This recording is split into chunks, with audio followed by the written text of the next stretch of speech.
Prosíme, pomožte nám s propagací kanálu Studia Tapin Rádio Svobodného vysílače CS. Pokud se vám tento nebo jiné pořady na tomto kanále líbí, klikněte na vaší obrazovce na tlačítko s nápisem sdílet a vyberte sociální síť, na kterou pořad nasdílíte. Jde o pouhých pár desítek sekund vašeho času. Děkujeme. Duch to není ani moje intuice, je to Vítek, takže určitě s VKčkem už nachystán, tak chlapci, je to vaše. Čau Martine, já tě zdravím, jsem rád, že to technicky funguje perfektně, my jsme ještě chvilku poslouchali, jak jsem dohovoříval v rámci té předchozí reportáže nebo tématu, jak jsem to nechtěl úplně přímo vstupovat, tak jsem tak počkal citlivě až na nějaký zhruba pseudo nebo nějaký konec, abych ti do toho úplně neskočil. Takže já tě zdravím, přeju krásný večer všem i vám hlavně milí posluchači, kteří jste tu s námi, kteří jste se připojili a určitě se nemůžete dočkat našeho hlavního hosta, kterým je šéfredaktor Aeronet News, pan VK, kterého zároveň tímto zdravím. VK, ahoj.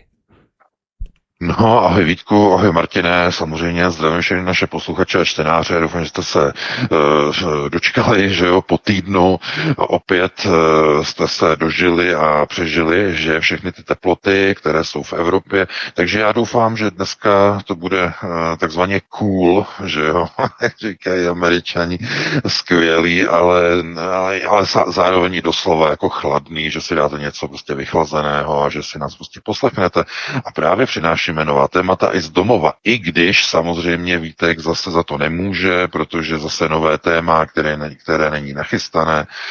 Je to velká kauza, obrovská migrační vlna, která vypukla včera večer, respektive včera v podvečerních hodinách do Evropy.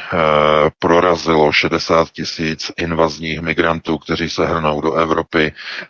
Španělská vláda před 2 hodinami nasadila armádu, obrněnou techniku, bez šance, sedli na kamiony, jsou na kamionech a jedou sem do Německa, už jsou na dálnici ve Francii, dávka 60 000 migrantů, na hranicích s Marokem je dalších 72 000 migrantů, obrovská migrační vlna, která teď otřásá celou Evropou.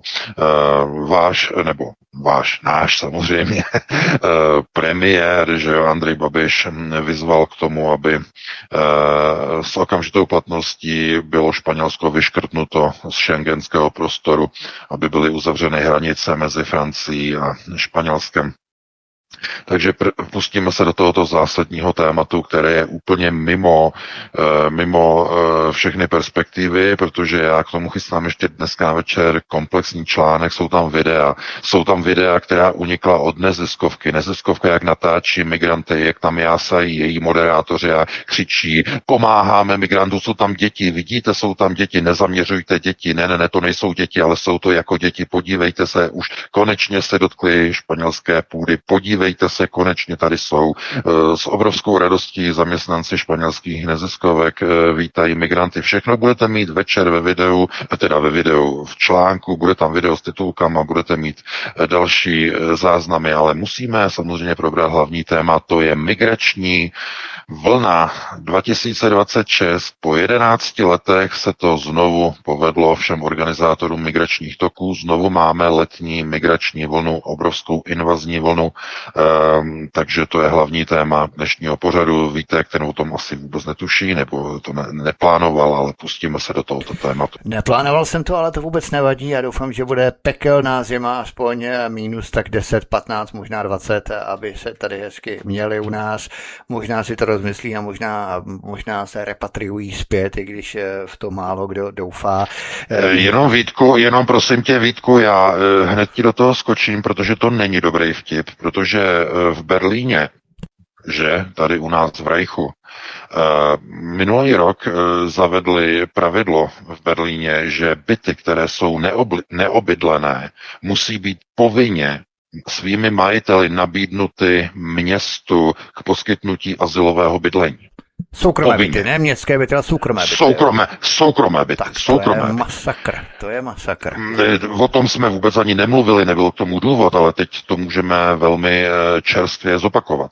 Takže to není legrace, to není o tom, že my Evropani budeme kušovat a mrznout na ulicích, zatímco oni budou mít státem a jednotlivými státy placené byty.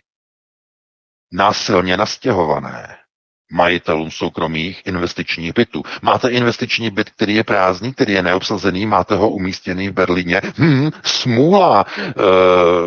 Musíte ho, pokud je neobydlený déle než 6 měsíců v roce, musíte ho nabídnout městu a město ho může nabídnout takzvaně sociálně potřebným, což je jenom takový krycí mechanismus na označení migrantů. Takže to není vůbec žádná legrace. Pozor na to. A soukromé vlastnictví není žádný zájem. Je to jako v 50. letech, když tehdy v Československu takzvané uliční výbory dělali takzvané bytové soupisky. Já vím, že to už pamatují jenom pamětníci, co bylo v 50. letech, ale takzvaná uliční soupiska, to chodily uliční komise, které chodily po bytech, měli dekret, měli status veřejného činitele, vcházeli do bytu a metrem vyměřovali nadměrné byty. A lidem, kteří měli velké byty, velké prvorepublikové byty a podobně, tak tam stěhovali podnájemníky.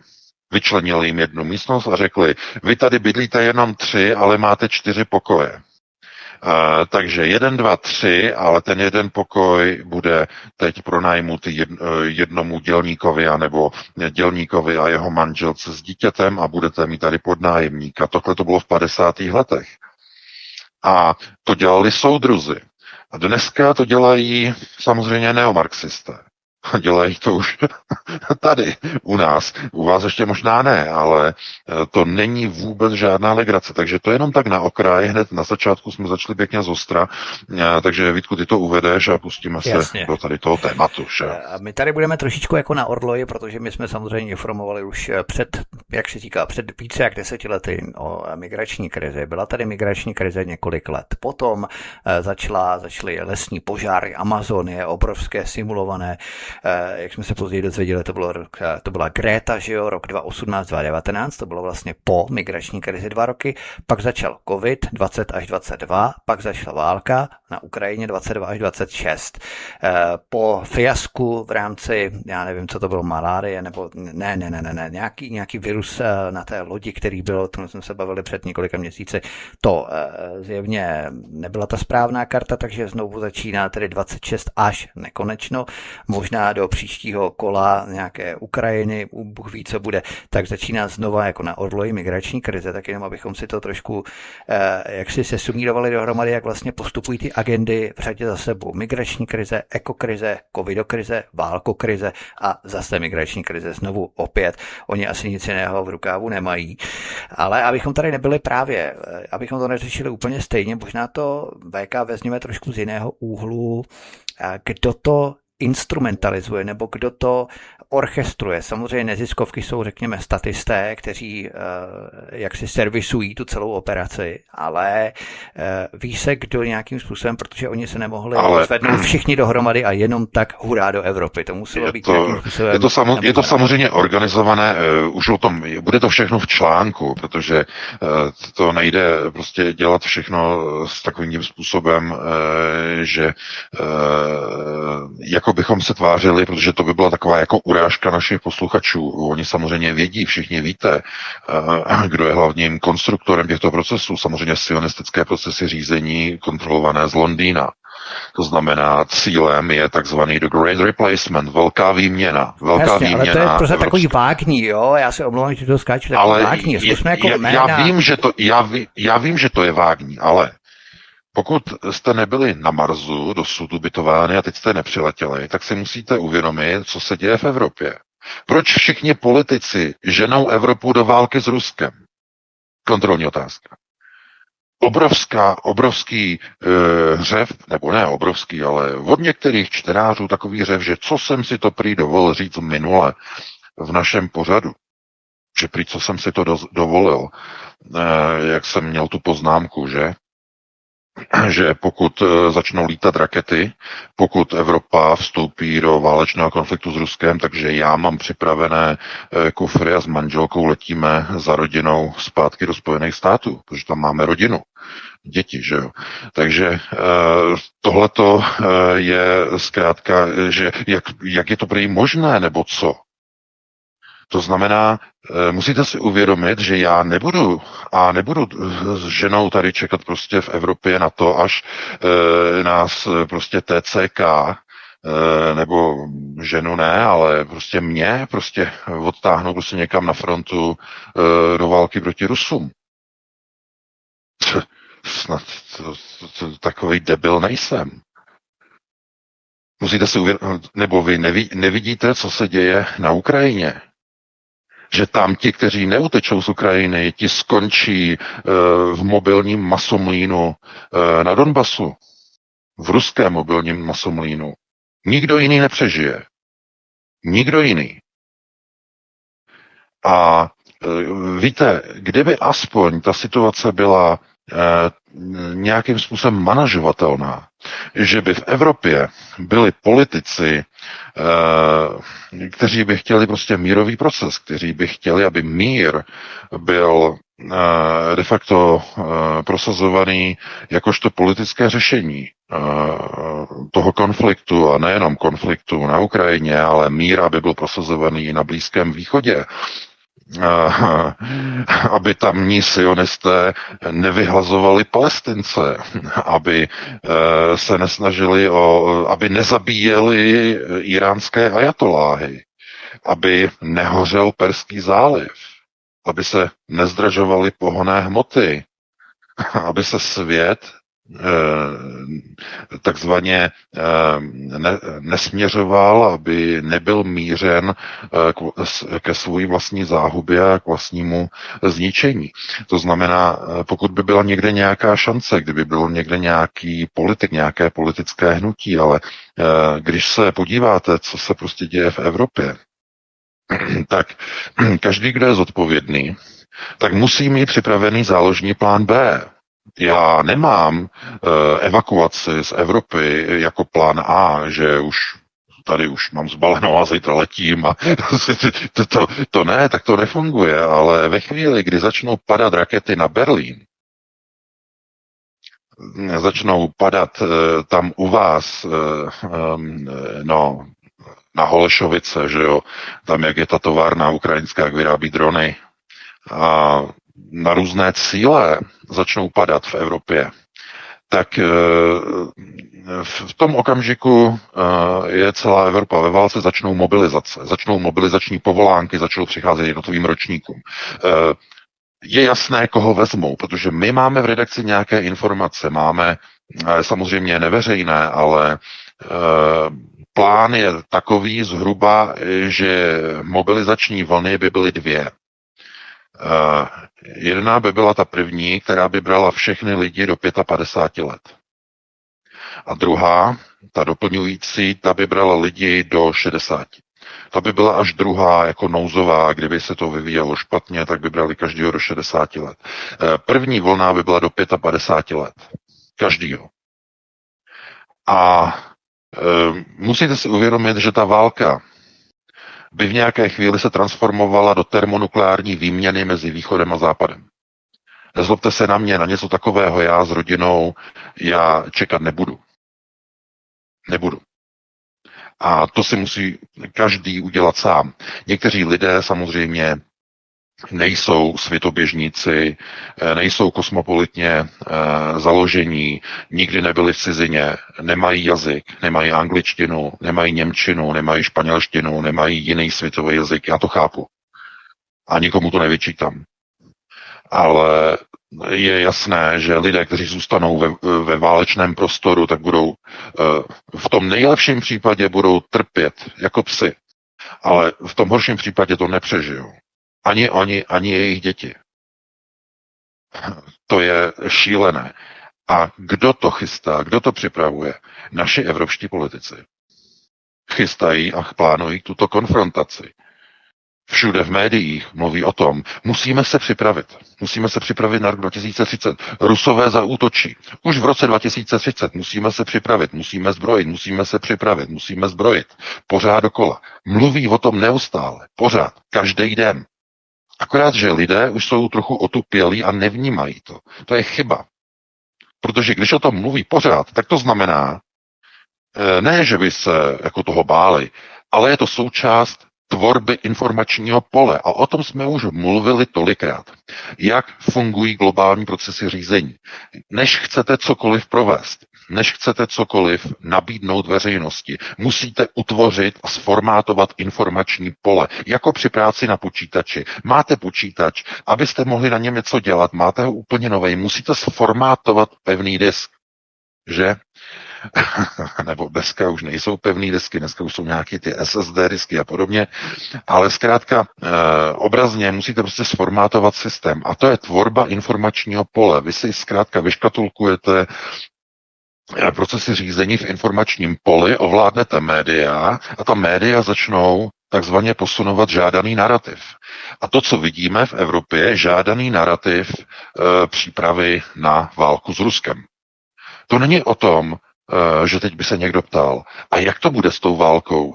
To jí začne Evropská unie, ta jí začne proti Rusku, nebo to bude obráceně? Rusko začne proti Evropské unii. A já vám na to odpovím. To je úplně jedno. Na tom vůbec nezáleží, kdo tu válku začne. Jestli tu válku vyprovokuje Evropská unie a Rusko bude to, které se bude bránit, anebo to bude obráceně, že Rusko bude vyprovokováno, jako v roce 2022 a Rusko provede nějaké propagační údery na Evropskou unii a to bude záminka pro vyhlášení mobilizace a to bude záminka pro článek 5 a to bude záminka pro nastavení válečného stavu a tak dále, a tak dále. To znamená, to je úplně bezpředmětné. O tom se vůbec nebavíme. Bavíme se o tom, co budeme dělat. My, občané, obyčejní, co budeme dělat? Víte, největší tupost člověka je, nedokáže-li se poučit z vlastních zkušeností a ze zkušeností jiných okolo sebe. Chceme-li se poučit, jak bude ta válka vypadat, podívejme se na Ukrajinu. Tak se podívejte na videa na Telegramu. Protože na mainstreamu je samozřejmě neuvidíte, ale na Telegramu vidíte každý den. Jak to tam probíhá? Mobilizace násilná, brutální. Vytahují řidiče z kamionu, vytahují řidiče autobusů, cpou je do busíků, že jo, busifikace, protože už nemají lidi. Všichni vojáci ukrajinské armády již umřeli za ty 4 roky. Už nemají nikoho. A tak berou důchodce. Oni už dokonce prolomili hranici 60 let, berou 70leté starce, odchytávají na ulici, prolomili hranici 60 let, už nikoho to nezajímá. Berou 70leté chlapy. Chápete? Myslíte si, že v Evropské unii bude ta mobilizace během války s Ruskem vypadat jinak? Že se budou brát ohledy na lidi? Že to bude jiné, že evropské TCKčka, evropské odvodové komise a ty skupiny, že jo, v ulicích, že se budou slušněji a lépe chovat, že nebudou odchytávat lidi na ulici. Ve chvíli, kdy zařve na frontě s Ruskem celá aktivní česká armáda, úplně celá, kompletně i s generálem. Co myslíte? Koho budou brát? Oni si sednou a řeknou, nevyšlo to, tak před Rusama kapitulujeme. Ne. To skončí jedině tak, že ti Rusové přijdou znovu do Prahy, přijedou znovu do Berlína, nastaví nové systémy řízení a všude okolo bude radiací zničená země, protože to bude trochu vypadat jinak než v roce 45.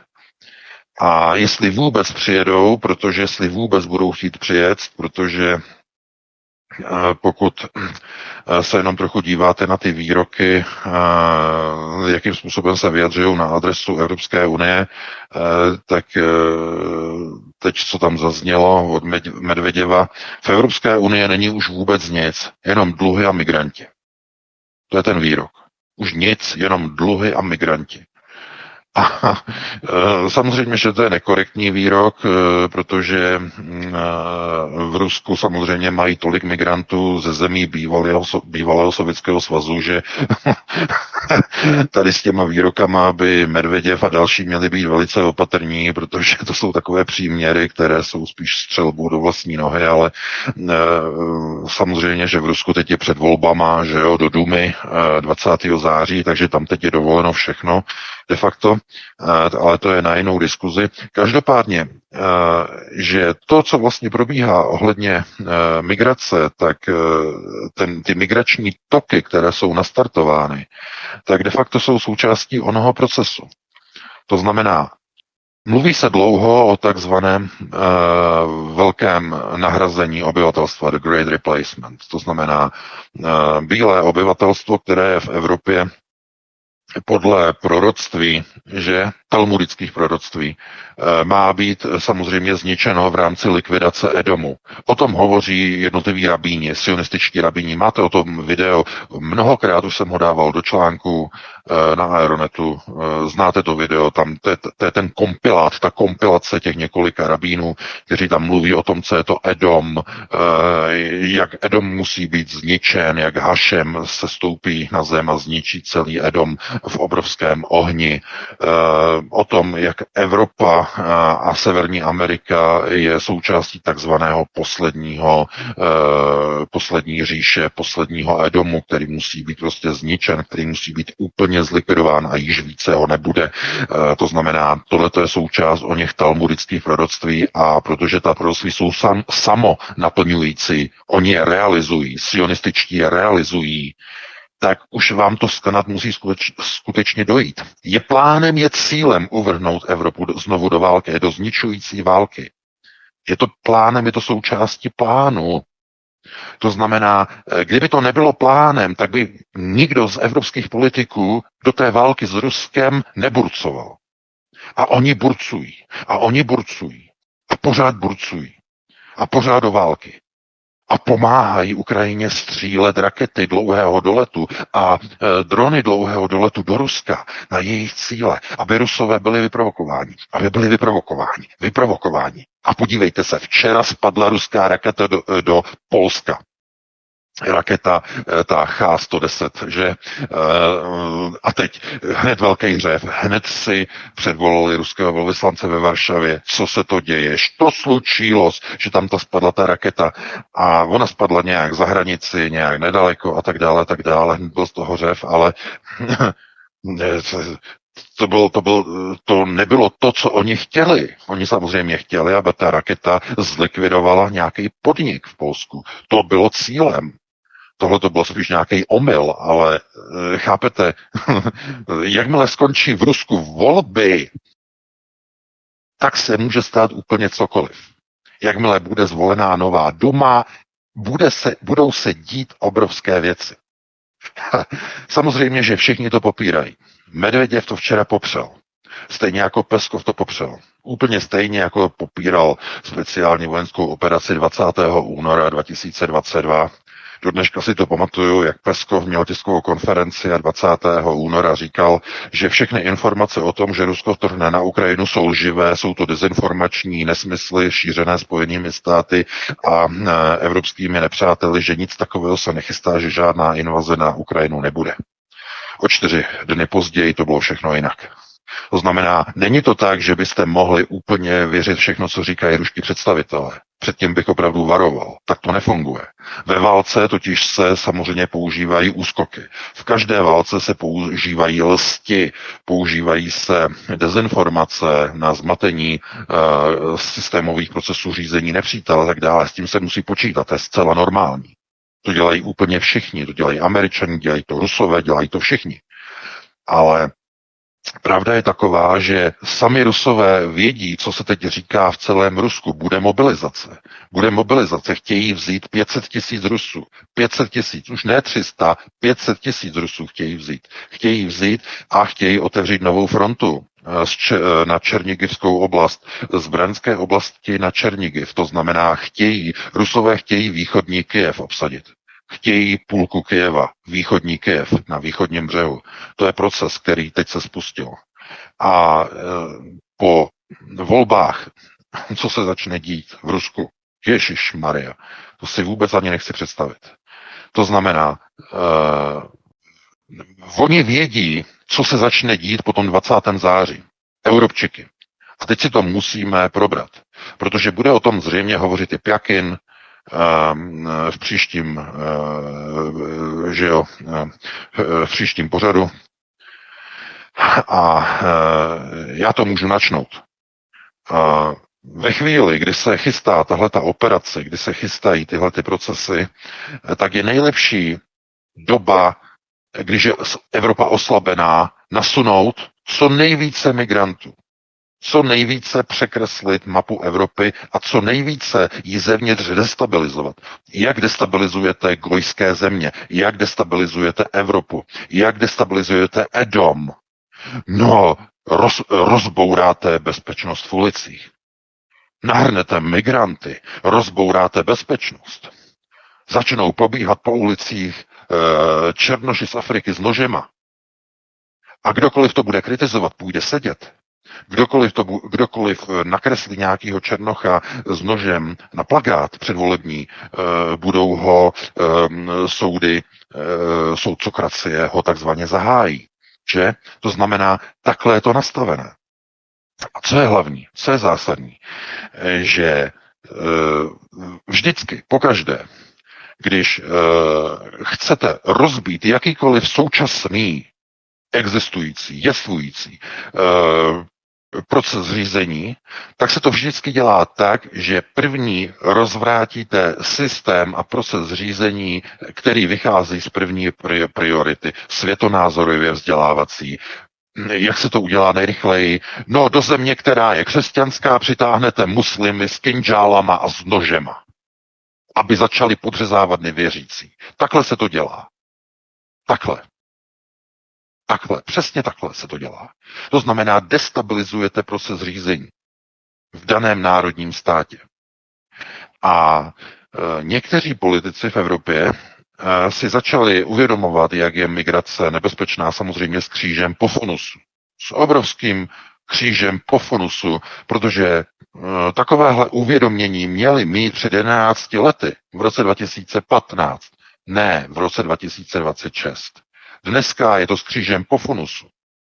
To znamená to, že migranti prolomili bariéry ve španělské exklávě v Ceutě, že na severu Afriky vedle Maroka, že tam prolomili ty bariéry, že obplavali okolo a že vstoupili na španělskou půdu a je jich tam 60 000 a dalších nějakých 70 je na cestě z Rabatu do Ceuty. To znamená, to je proces, který byl vlastně spuštěný díky tomu, že celá Evropa je momentálně takzvaně rozšněrovaná, obrazně řečeno, je rozpolcená, protože řeší spoustu problémů. Řeší problém s takzvanou vlastní bezpečností před Ruskem. Válka na Ukrajině. Řeší kolaps vzájemných vztahů se Spojenými státy. Řeší kolaps odchodu Spojených států z Evropy. Řeší palivovou krizi, kdy hoří Blízký východ a kdy vzrůstají ceny paliv. Řeší emisní povolenky. Řeší kolaps tady našich německých automobilek, které nedokážou konkurovat Číně. To znamená krize. A právě v téhle chvíli, v tomhle okamžiku je naprosto nejjednodušší, jak destabilizovat společnost a spustit migrační vlnu a urychlit proces rozpadu evropského křesťanského Edomu. Je to ten nejlepší způsob. Když je totiž nepřítel oslaben, tak tím, když destabilizujete jeho ulici, tak rozpad procesu řízení urychlíte. Je to naprosto logické. Proto oni to udělali, proto oni to spustili. Proto pracovníci neziskových organizací včera dostali pokyn, dát signál a spustit tu operaci. Je to jednoduché. Takhle to funguje. Jelikož byla raněná, je nejsnazší vzít nůž a podříznout jí krk. Protože ona nebude kopat, ona se nebude bránit, respektive bude se starat o spoustu dalších problémů, které má kolem sebe. To znamená, takhle to funguje, takhle je to nastavené. A co je hlavní, je, že část politiků která vidí trochu dál, jenom o kousek dál, než je volební období, a takových politiků není moc, to si přiznejme.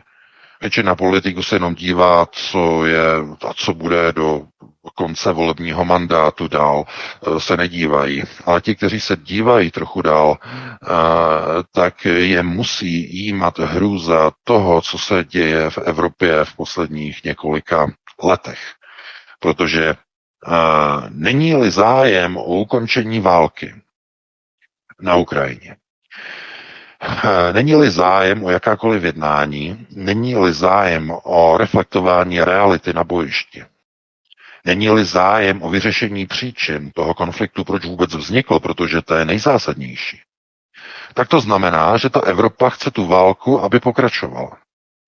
A pokud někdo chce, aby válka na Ukrajině pokračovala, tak tím současně říká, že zároveň usiluje o eskalaci a prohloubení té války, aby ta válka se rozšířila z Ukrajiny i do Evropy. A to, že spadne někde nějaká raketa 1, singlovka, včera, jak spadla v Polsku, tak na to se můžete dívat prostě z té pozice poloprázdné anebo poloplné sklenice. Poloprázdné v případě, že řeknete, no byl to omyl, byla to náhoda, někomu asi ulítla ruka při zaměřování. A z pohledu poloplné sklenice je to varování. Vidíte, Rusové už vystřelili první raketu, vysílají první signál, aby bylo jasno, že to myslí vážně, dámy a pánové. Zatím jenom propagační raketu, zatím nemířila na žádný sklad, ale vidíte, první raketa, ruská raketa už dopadla na území Severoatlantické aliance. A kde jsme, dámy a pánové? Jsme v té části sklenice, která je poloprázdná, nebo už je poloplná? Jak se na to budeme dívat? To znamená, a dokonce, protože v Rusku budou ty volby do Dumy, není to dokonce nějaké takzvané flexing muscles, to znamená ukazování svalů ruské armády, aby ukázala voličům, my se nebojíme střílet naše rakety na zemi Severoatlantické aliance, i když zatím jenom propagačně, někam do pole, někam do louky v Polsku.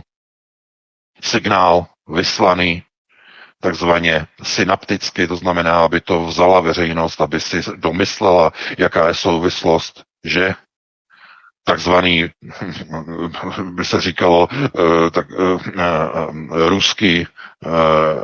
ruský vojensko-mediální chozrasčot, že? To znamená neblahé paměti 80. let, nebo konce 80. let.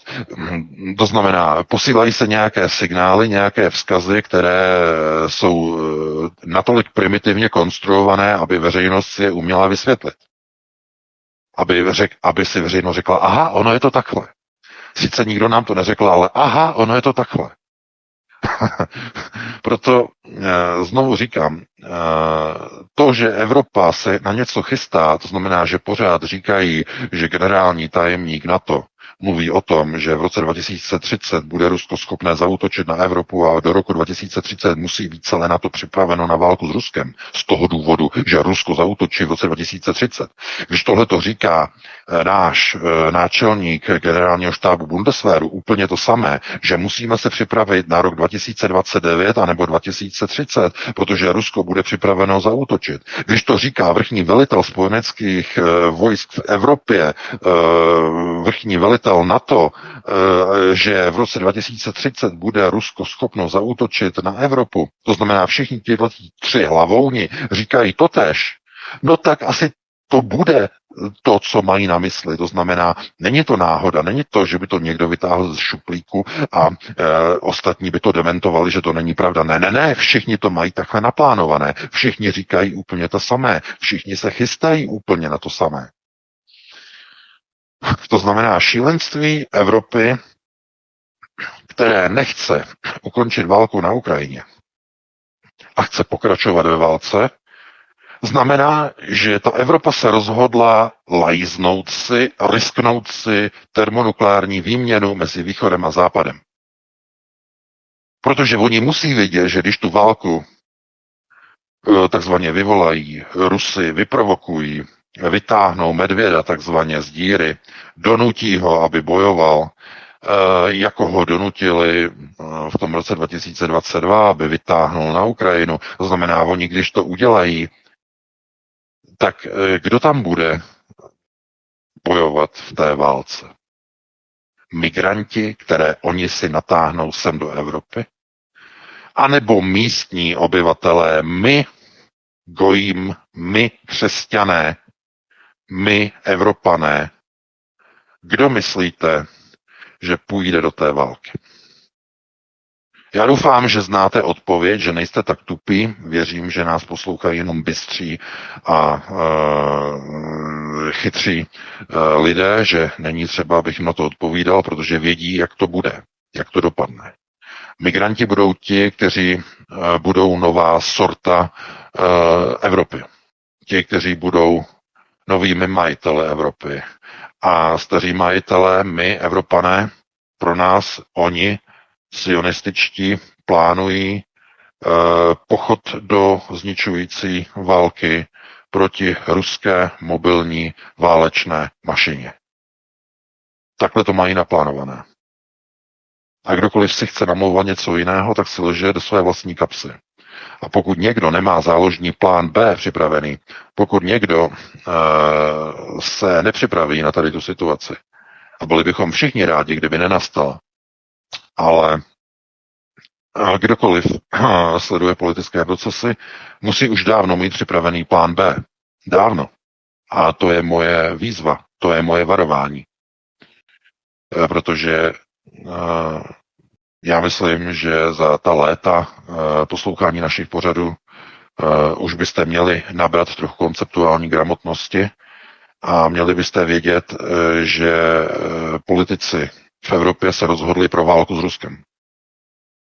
A že už byste měli konečně pochopit, co to znamená pro vás, pro vaše rodiny, pro vaše děti, pro vaše rodiče, prarodiče. Protože přesně to, co oni chystají, už si takzvaně střihli na Ukrajině. A tam vidíte, jak to funguje. Tam máte vzor. Ve chvíli, kdy se to rozšíří do Evropy, tak to, co teď vidíme na Ukrajině, se rozšíří do celé Evropy. Bylo by krásné, bylo by nádherné, kdyby najednou nějací politici vystoupili v televizi a řekli, protože se blíží válka s Ruskem a my chceme té válce zabránit, s okamžitou platností zastavujeme veškeré státní i soukromé dodávky zbraní a munice na Ukrajinu.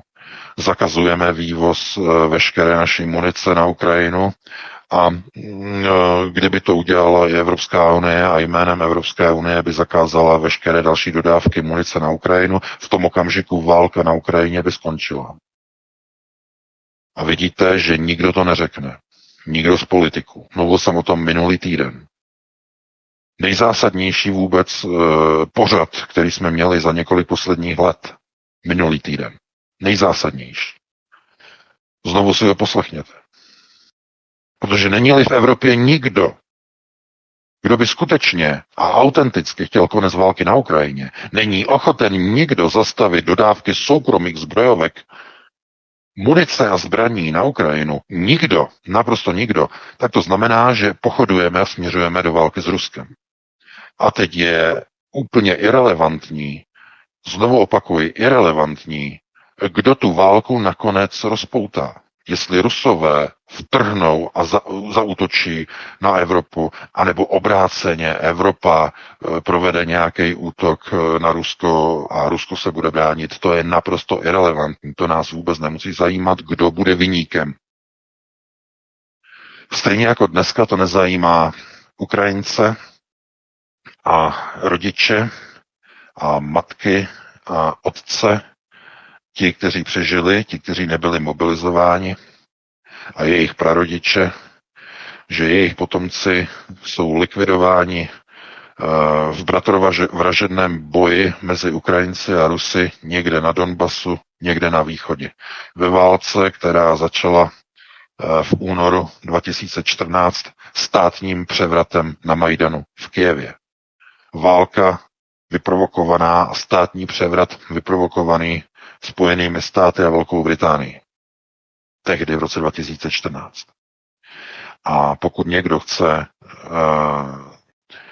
takzvaně přežít v procesu tohoto šílenství a pokud lidé vidí, co se děje a ve chvíli, kdy Rusové už nebudou schazovat na Polsko propagační rakety do polí, ale nějaká ta jejich raketa spadne na polský výrobní závod, na nějakou zbrojovku v Polsku, tak v tom okamžiku musí být lidé připraveni přijmout těžká rozhodnutí. Protože v tom okamžiku bude jasné, že ti, kteří řídí Evropu, se rozhodli rozšířit proces Ukrajiny na celou Evropskou unii. V tom okamžiku se rozhodli, že tak to bude. Se všemi důsledky. To, co dneska provádí TCKčka, Ukrajincům budou podobné odvodní a mobilizační komise provádět s občany zemí Evropské unie. Ve chvíli, kdy bude vyhlášený válečný stav a všechna média budou říkat, byli jsme napadeni a jsme ve válce s Ruskem. Takže je třeba se na to dívat tak, že zatímco v roce 68 ještě se vrátím k tomu, jak někomu prostě se takzvaně dekluje nebo ekluje to, že prostě někdo prostě emigruje, že jo. Tak lidé jako Karel Kryl a mnozí jiní a Ivone Přenosilová a další, kteří emigrovali v roce 68, tak emigrovali z politických důvodů. A my můžeme se dneska bavit, jestli z politického hlediska to bylo správné, jestli třeba Karel Kryl se raději měl nechat zavřít do kriminálu za svoje písničky, nebo jestli měl někdo prostě začít kolaborovat s režimem a vstoupit do strany a podobně. To je spíš morální kázání a snaha o nějakou morální výsledovku, na kterou my nemáme právo zpětně. Ale pokud dojde k vypuknutí konfliktu mezi Evropskou unii, potažmo mezi NATO a Ruskem v následujícím období, a to je jedno, jestli to budou měsíce nebo roky, kdy k tomu dojde, tak už to nebude o té otázce, jestli člověk, ten daný konkrétní, emigruje kvůli politice, protože to už nebude o politice.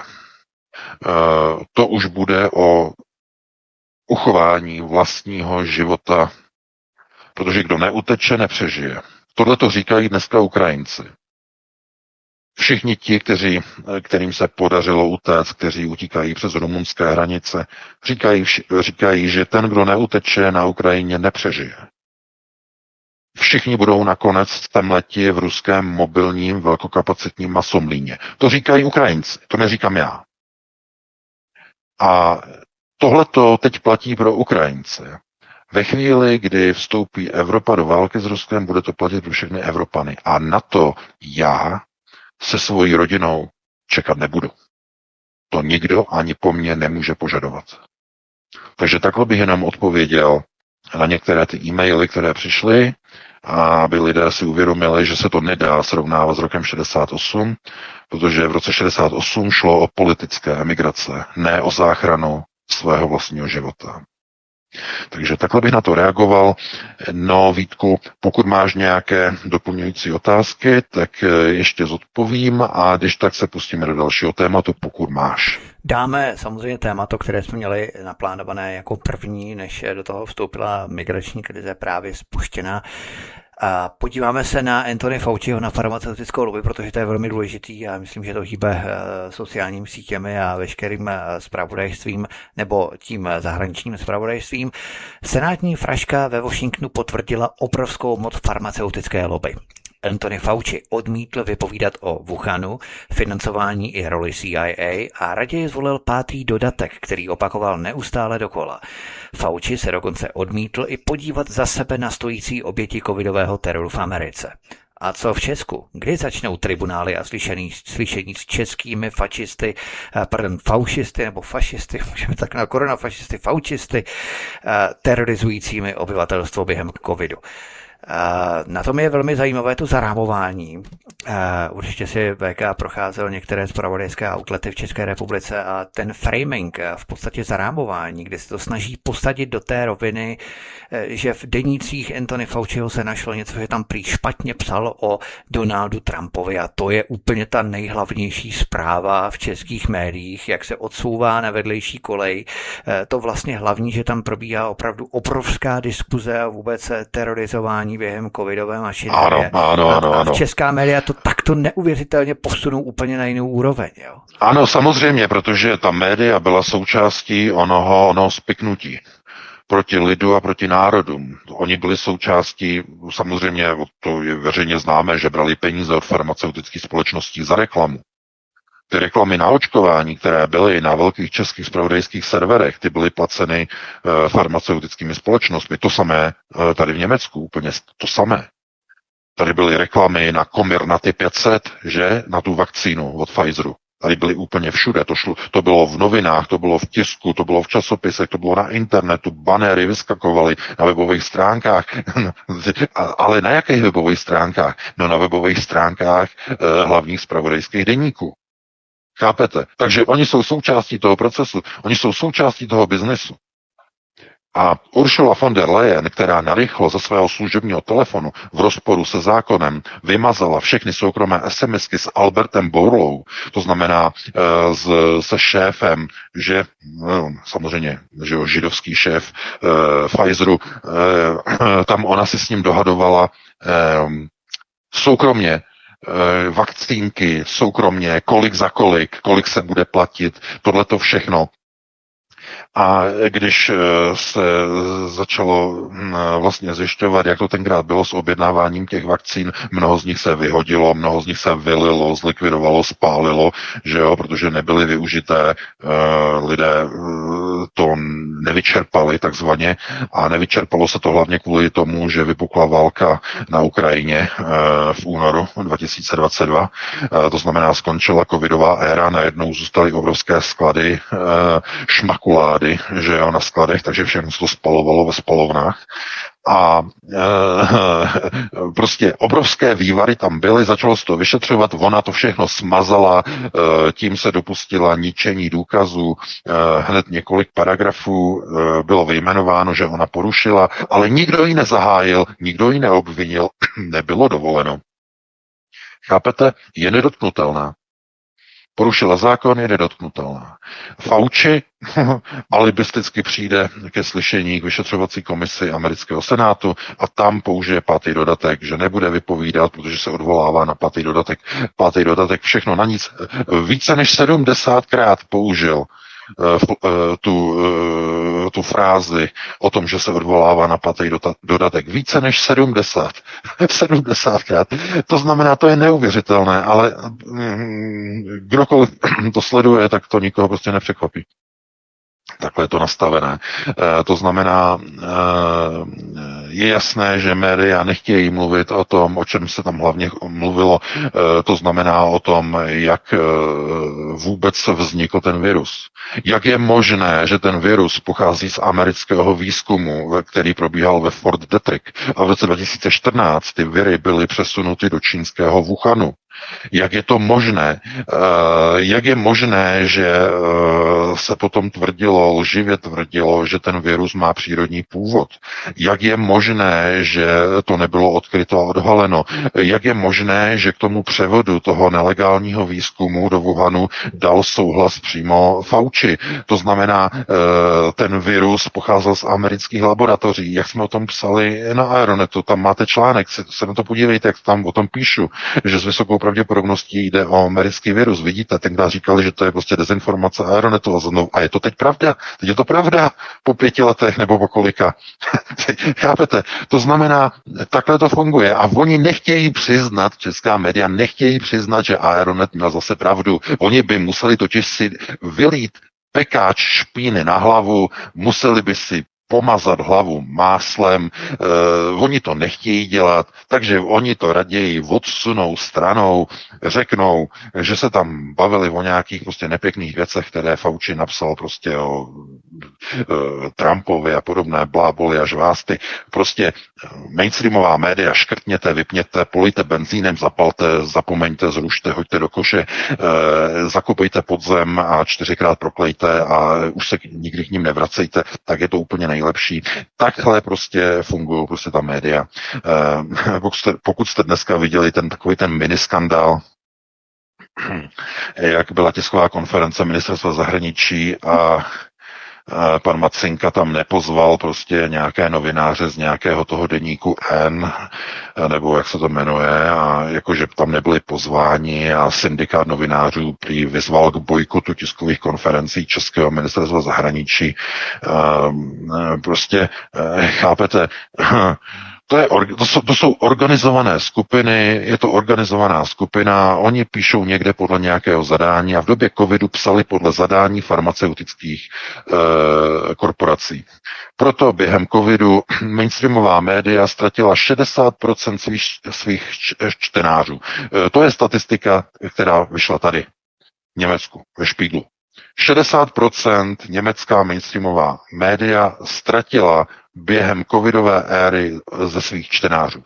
60%. Proč? No, protože ti lidé zjistili, že všechna ta mainstreamová média psala propagandu. Pro očkovací, pro farmaceutickou propagandu. Chápete? Takže hotovo, vymalováno.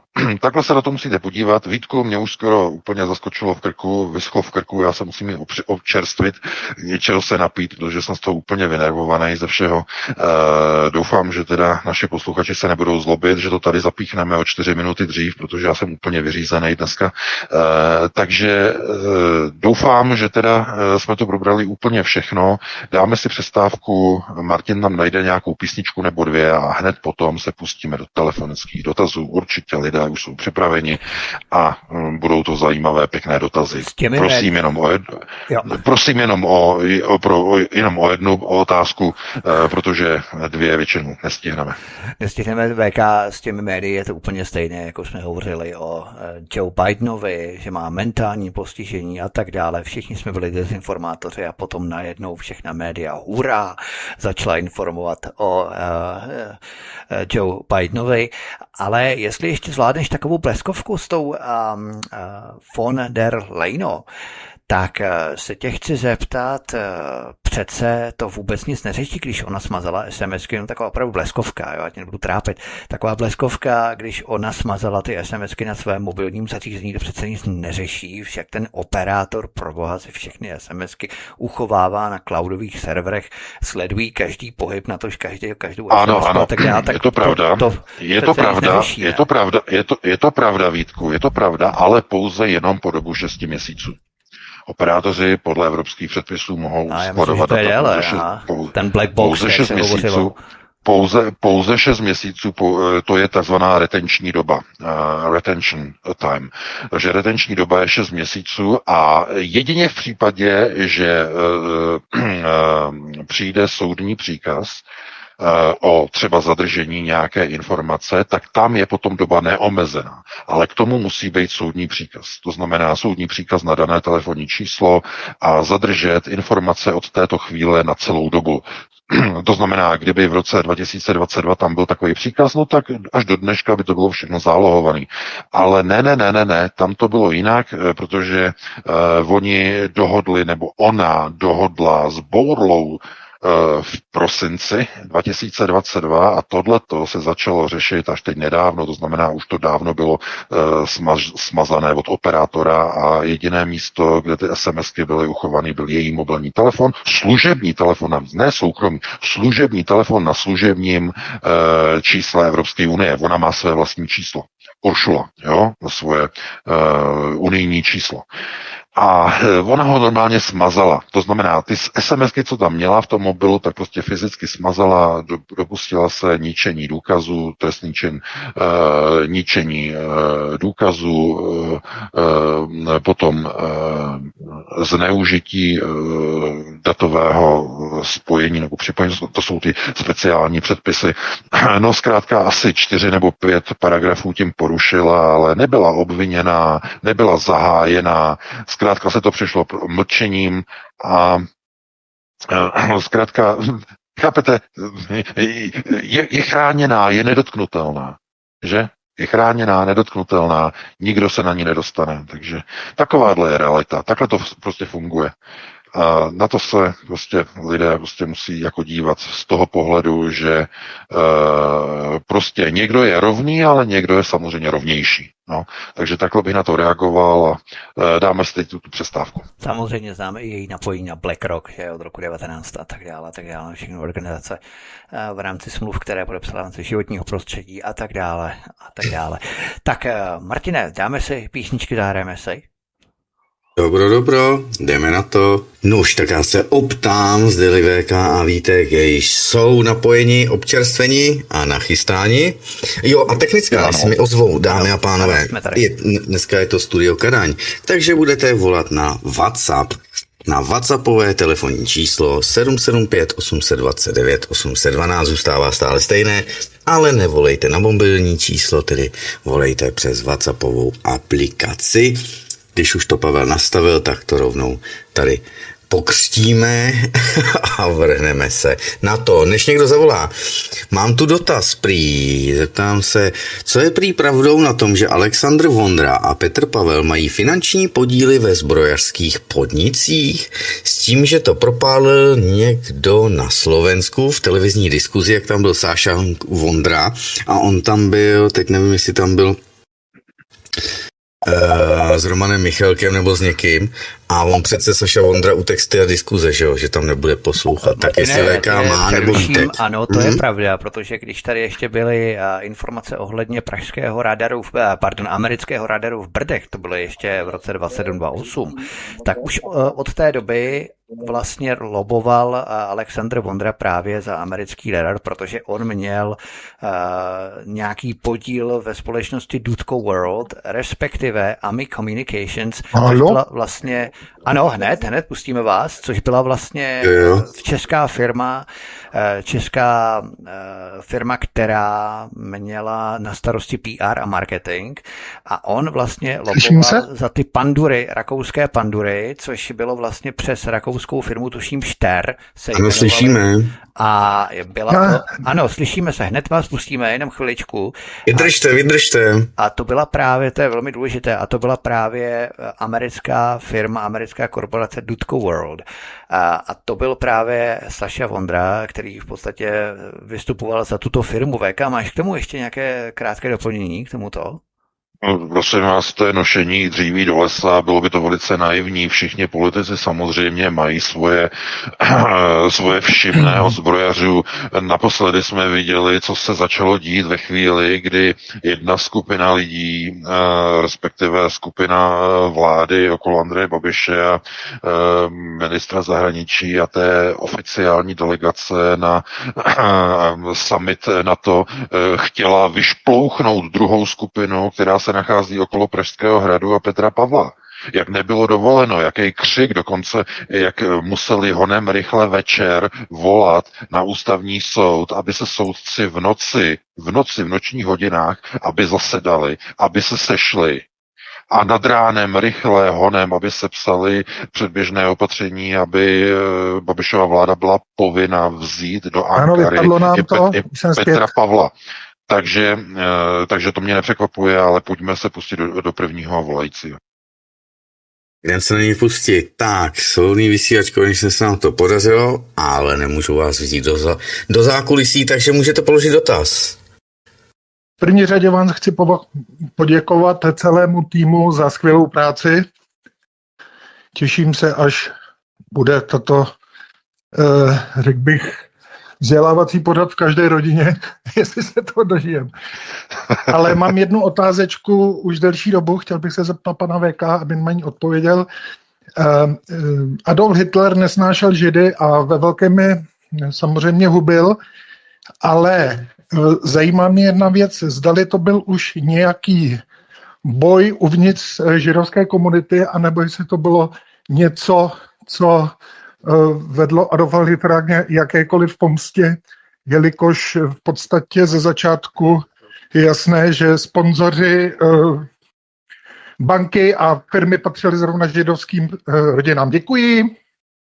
No, Děkujeme. já děkuji za dotaz. Krásně slyšet. Tak. Já děkuji za dotaz. Já jsem o tom už několikrát hovořil, mám o tom dokonce i na Herodotu několik článků. A je to velice komplikované téma, velice rozsáhlé, protože se to celé vlastně vztahuje zpátky k roku 1934 a ke smlouvě Havara, kdy vláda Adolfa Hitlera chtěla vyřešit takzvanou židovskou otázku ve spolupráci s londýnskou Rothschildovou bankou, která byla hlavním sponzorem operace Havara, a cílem bylo v podstatě poskytnout všem Židům tady v Německu možnost vystěhování do Palestiny, kde od britské a Brity a Rothschildem kontrolované tehdejší britské Palestiny měly být nakoupeny pozemky pro přestěhování tady německých Židů směrem do Palestiny. Celé se to zhroutilo ve chvíli, kdy začal útok Luftwaffe na Velkou Británii, kdy začala britská operace bombardování Británie. V tom okamžiku ta smlouva padla a celý ten plán se zhroutil. A s ním se zhroutilo i financování Německa pro další operace, které byly naplánovány v žoldu zahraniční londýnské nebo zahraničních londýnských bank. Protože není žádným překvapením, že Adolf Hitler byl přivedený k moci díky penězům pařížské Rothschildovy banky, pařížské pobočky. Ta zafinancovala vzestup NSDAP k moci. To byly peníze z Paříže od Rothschilda. To znamená, Rothschild dostal k moci tady v Německu Adolfa Hitlera. Rothschild. To je to strašné tajemství, které věděl Rudolf Hess, a proto až do své smrti nebyl propuštěn z věznice Spandau v západním Berlíně, jenom kvůli tomu, aby nemohl psát paměti, aby nemohl mluvit o tom, jak to tehdy bylo, jak bylo financování Německa z Londýna, vzestup k moci, jak vlastně byla dohodnutá Mnichovská dohoda, protože Mnichovská dohoda byla plně zafinancovaná. Bylo rozhodnuto tedy v Londýně, že takhle to bude rozhodnuté, a tam byli bankéři Rothschildovy banky, kteří rozhodovali o takzvaném oškubání republiky, o území. To znamená, oni byli sponzoři toho procesu Mnichovské dohody. Tohle to všechno. A to je zásadní, to je klíčové. A o tomto se o tomto mohl mluvit pouze Rudolf Hess, který tehdy vyletěl v tom letadle bez vědomí Adolfa Hitlera, doletěl do Velké Británie, byl zatčen a namísto toho, aby dojednal s Rothschildy nějaké pokračování financování německé provenience Havara, tak místo toho byl zatčen.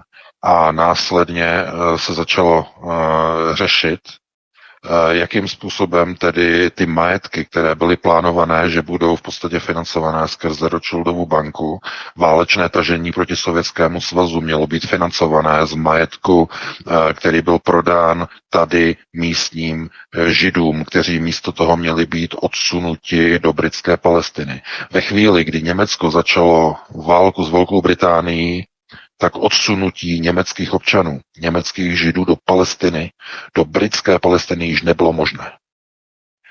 A tam začal proces, který vedl k tomu, co oni potom začali připravovat, to znamená náhradní řešení židovské otázky. No a to potom víte, jak to dopadlo. Koncentrační tábory, vyhlazovací tábory a další, že? To znamená, to je komplikované téma a jediný člověk, který o tom věděl, že to takhle fungovalo, že takhle to bylo, byl Rudolf Hess. Proto, přestože on nikdy nikoho nezabil, on nikoho nezavraždil, on nikoho neposlal na smrt, on nebyl soudce, který by vynášel rozsudky. To znamená, nebylo ale byl vysoký pohlavár strany, byl vysoký pohlavár NSDAP a spojenci, přestože Rusové tehdy nebo Sověti tehdy s tím neměli problém, tak Velká Británie, jakožto jedna z vítězných mocností, vetovala návrhy na jeho propuštění v 80. letech. Rudolfa Hesse vetovala všechny návrhy na jeho propuštění. Nechali ho v Špandau zemřít, aby nemohl mluvit o tom, kdo zafinancoval vzestup Adolfa Hitlera k moci a kdo zafinancoval plán útoku na Sovětský svaz a kdo v podstatě dovedl a vedl ty procesy řízení, které v Německu tehdy v roce nebo v těch letech, 40. letech, byly tedy vedeny k takzvanému náhradnímu řešení, když nebylo možné odsunout v rámci operace Havara německé Židy do Palestiny, tak byl zavedený jiný proces. Takže já jsem o tom psal článek, mám o tom několik článků, takže si to můžete vyhledat, tam to všechno máte, no a pustíme se do dalšího volající. Dobře, zatím, že není. Tak, ale nevadí. Martine, lidi se tě bojí, protože jsi zakázal, aby volali telefonem, oni se tě bojí. No, tak na telefon zkoušej furt. Jo, telefon tak to zkusíme. Tak, svobodný vysílač, hezký večer, zkuste to přes telefon. Dobře. Vidíme se? Ano. No, výborně. Tak můžete. Dobrý večer všetkým, dobrý večer panu VK. Ja by som chcel začať o jednej téme, o ktorej sa dosť málo hovorí, a to je to, že Ukrajina alebo Zelenský zaútočili na Irán a na iránsku loď v Kaspickom mori. Irán obviňuje Zelenského, že koná v mene Izraela. Ďalej, iracký poradca pre národnú bezpečnosť dal rozhovor, v ktorom prezradil, že na vládne iracké budovy v Bagdade, ale aj v iných mestách chytili teroristov, ktorí boli alebo prezradili, že sú napojení na Ukrajinu. Pán Zelenský, pán Veka, tu sa teraz pretínajú dve vojny. Zelenský chce začať niečo s Iránom a je veľmi symbolické, že Zelenský aj Netanyahu sa stretli v ten istý deň v Bielom dome s Trumpom. A obidvaja hovorili o rusko-iránskej vojenskej hrozbe. Tak čo myslíte, Ukrajina... Já ještě zůstaňte na telefonu, já se vás schválně zeptám, jestli tušíte, nebo jestli, já myslím, že to víte, k čemu to vede, když je snaha z Izraele rozšířit válku na jinou zemi, na Perský záliv, na Irán. Co to je? Snaha o co? No je to samozřejmě snaha o vyvolání světové války. To je proces, snaha o internacionalizaci války na Ukrajině. Přesně o to jde. Takže já děkuju za dotaz. Jo, děkuju za dotaz. Mějte se hezky. Na tady to je třeba se dívat tak, že všechno to, co provádí Zelenský, tak snaha Zelenského je samozřejmě splnit přání svých mecenášů a svých vládců a vůdců z Londýna. A ti usilují o jednu jedinou věc. O přelití té války z hranic Ukrajiny do celého světa. Minimálně do Evropy, ale pokud se to podaří rozlít i na Blízký východ, i do Iránu, no to by bylo úplně fantastické, protože to by bylo internacionalizované. Ta válka v tom okamžiku by měla internacionální charakter, byla by skutečně světová. Stala by se světovou válkou. A přesně o to Zelenský, respektive, abychom byli přesnější, na pokyn Londýna Zelenský usiluje. Protože tohle to není z jeho hlavy. To nejsou jeho rozhodnutí, že Zelenský se ráno probudí, řekne, kam bychom ještě mohli zaútočit, tak zaútočíme na Irán, na jeho loď v Kaspickém moři. Ne. To jsou instrukce z Londýna, MI6. Funguje to jednoduše. Zelenský je v Kyjevě, jednou za 2 měsíce za ním přijede nějaký hodnostář z Londýna. Přiveze kufr. Vždycky, když za ním přijedou, mají sebou kufr. V tom kufru je kokain, tam je koks, tam je kokeš. Vždycky na 2 měsíce mu to vydrží. Dostane instrukce a potom následující 2 měsíce plní zadané úkoly. Pak přijedou za 2 měsíce, vyhodnotí, znova mu přivezou další kufr a takhle se to pořád opakuje. Vždycky po návštěvě britského nějakého vrchnostáře se podívejte na to následující večerní video po odjezdu vrchnostáře. Vždycky se na to podívejte, jak má podlité rudé oči Juchačenko, jak si dal pořádný lajny z nového balíku koksu, který dostal. Takhle to funguje. Proto oni ho tak milují. Když si můžete koupit komedianta v roli prezidenta za hrst koksu, tak jste vyhráli jackpot, protože ta figura, ta marioneta drogově závislá vám bude zobat z ruky a bude dělat a bude vám plnit všechna přání. Klidně na vaše přání vyvolá 3. světovou válku, klidně provede internacionalizaci války na Ukrajině, jakékoliv přání. Takhle to funguje. A není to tak u všech politiků. Některé politiky takhle jednoduše nemůžete ovládat, i když oni se dají ovládat jinak skrze peníze a skrze vyhrožování a kostlice ve skříni a další věci, ale takhle snadno pomocí kufru s koksem to opravdu jde jenom v případě Zelenského. Takže takhle bych na to reagoval, no a pustíme se do dalšího volající. Nemám tak rychlý ruce, nevím, co tam dělá ten volající, že to neustále padá. Tak uvidíme. Předchozí posluchač ho slyšet velmi dobře, zdroje tomu to bylo telefon. Tak uvidíme, co to teď bude lepší. Každopádně zkuste, lidé, prosím, milí posluchači, potrápit WhatsApp.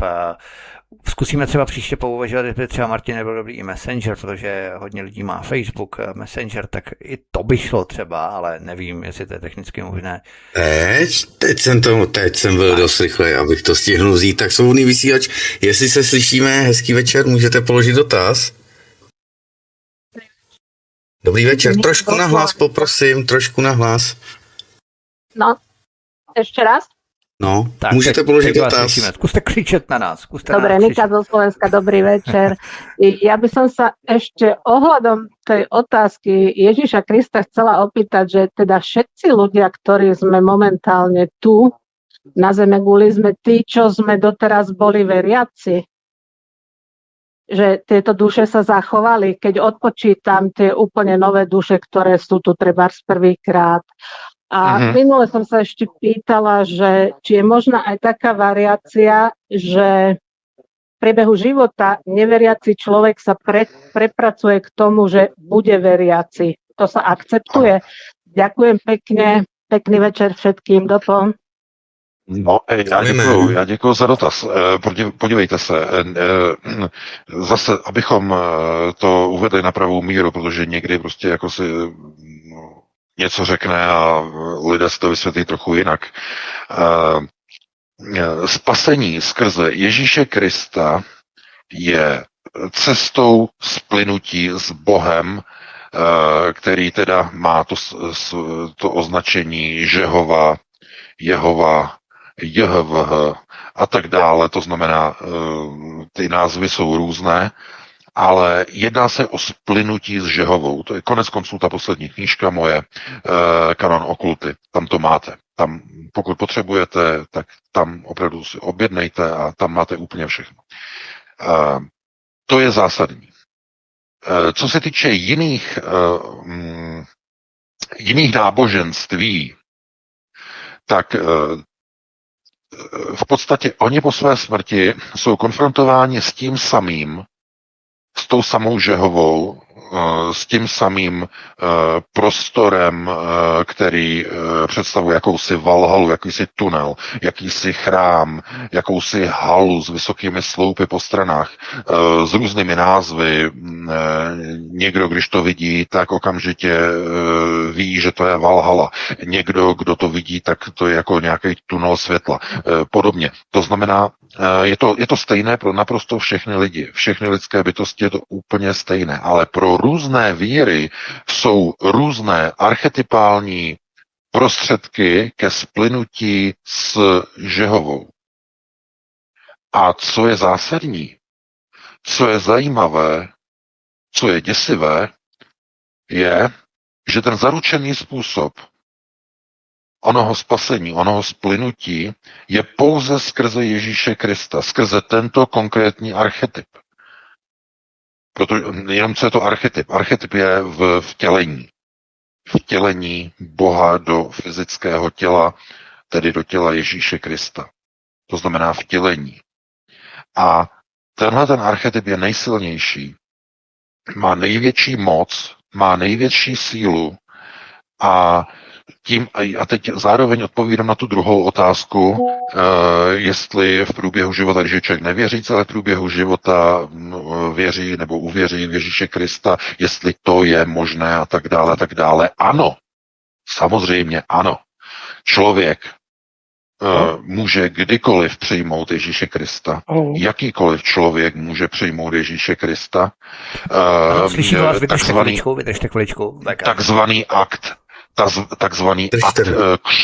Takzvaný akt křtu, když je někdo se narodí, je pokřtěný a že ten, kdo není křtěný, zkrátka, že nedojde prostě spasení a tak dále. Prosím vás, to už jsou církevní manuskripty, to jsou církevní katolické postuláty, které já bych tady budou nechtěl rozebírat a já osobně bych ani se o ně nějak úplně až tak maximálně neopíral, protože to důležité je to, co řekl Ježíš Kristus, to znamená, skrze mě dojdete spasení. Nikoliv skrze církev, nikoliv skrze křest, skrze něco jiného, ne. Skrze víru ve mně, skrze mě. To je důležité, to je zásadní. Proto jenom paní říkám, ano, je to tak, jak si myslí nebo myslela, že i lidé, kteří nevěří, ale uvěří skrze v době života, někde v půlce života nebo před sklonkem, před smrtí Krista, tak mohou být spaseni úplně stejně, jako kdyby byli křtění a pokřtění a tak dále. Přičemž samotný křest, prosím vás, znovu, to není nějaká propustka, že jo, křtění a běžmování a další a zpověď. To nejsou nějaké propustky k tomu, aby člověk byl spasen. I když samozřejmě zpověď svatá má nějaké své úkoly a tak dále. Je to na dlouhé povídání, na to opravdu nemáme čas, ale to zásadní, to hlavní je, že když člověk skutečně uvěří v Ježíše Krista,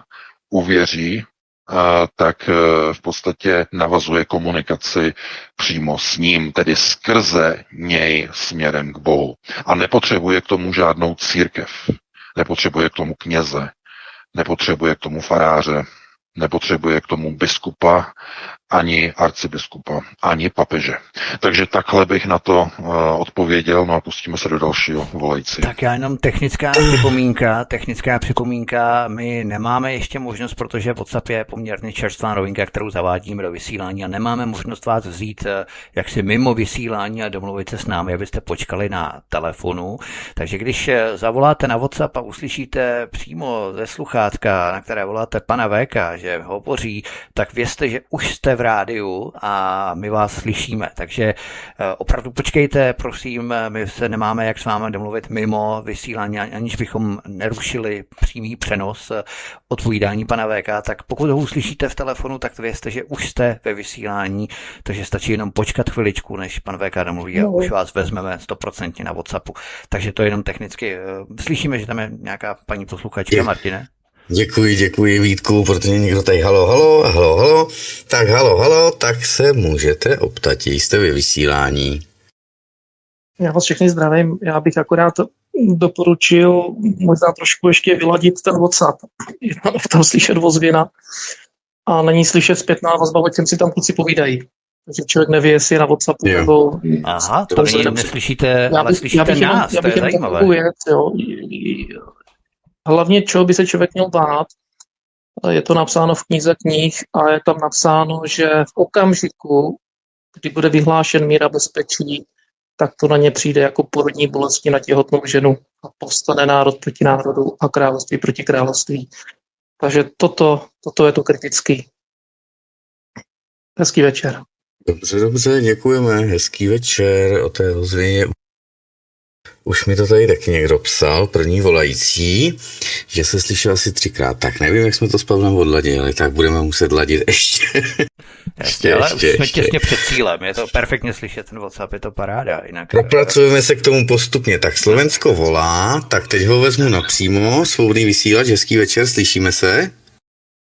Haló, počujeme sa? Áno. Dobre, by som sa chcel opýtať.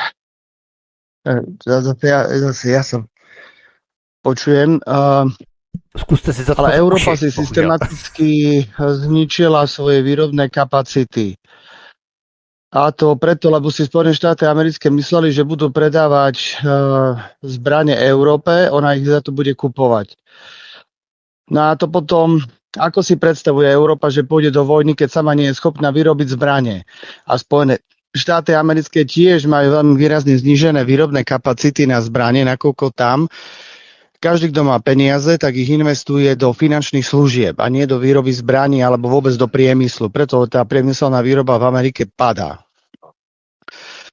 A zároveň v Európe je budovaný kult metrosexuálnych mužov, ktorí nemajú vôbec záujem o nejakú manuálnu prácu, už vonkoncov neísť na front, nakoľko keď sa neosprchujú, tak za 2 dní skolabujú.